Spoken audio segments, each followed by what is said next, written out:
Lihat seperti apa sih sebenarnya permasalahan yang terjadi di industri asuransi ini? Ya, terima kasih Mas Gibran. Jadi ini menarik ya.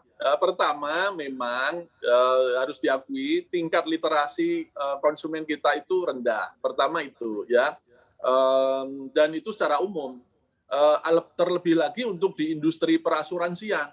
Jadi kalau secara umum tingkat literasi keuangan itu di sektor perbankan itu, hampir 38%, di sektor perasuransian itu hanya 20% tingkat literasinya, gitu ya. Yang kedua, tingkat literasi digitalnya juga rendah.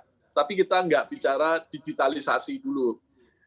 Jadi karena tingkat literasi itu rendah, konsumen itu dia ya umumnya juga tidak membaca kontraknya, tidak membaca polisnya dulu, hanya mendengarkan dari agent. Nah, kalau dijelaskan oleh agent ini kan bisa ada perbedaan persepsi gitu ya. Harusnya dia tidak usah buru-buru menandatangani kontrak itu, harusnya konsumen juga ambil waktu. Itu dipelajari lagi. Ini maksudnya apa ini? Nah, kalau misalnya ada yang ingin ditanyakan, kami di OJK itu juga bisa membantu konsumen. Silakan dihubungi kontak OJK 157, nanti kita sambungkan dengan para pengawas asuransi yang bisa ikut menginterpretasikan gitu ya, apa betul maksudnya ini, apa betul. Nah itu. Karena kalau konsumen ini tadi tingkat literasinya rendah, umumnya mereka hanya tertarik dengan tawaran manfaat. Manfaatnya ini, manfaatnya itu. Tapi mereka tidak mendalami apa risikonya, kemudian tambahan-tambahan biaya kalau ada, kemudian kewajiban-kewajibannya si konsumen ini. Nah ini yang sering mereka tidak memahami itu, jadi hanya tertarik. Ketika nanti ada klaim, kemudian ada dispute, nah baru mereka, loh maksud saya nggak gini, persepsi saya nggak gini.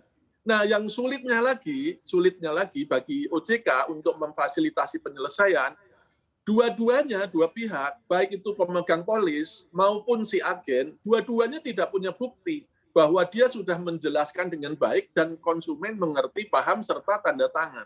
Jadi konsumen mengatakan, ya saya dulu dijelaskan seperti ini, saya tanda tangan saja, gitu ya. Agen bilang gitu. Buktinya Mhm. apa kalau konsumen itu paham, gitu. Ini Ya. yang dua-duanya nggak punya bukti. Nah, ke depan ini akan kita awasi, harus ada buktinya. Oke.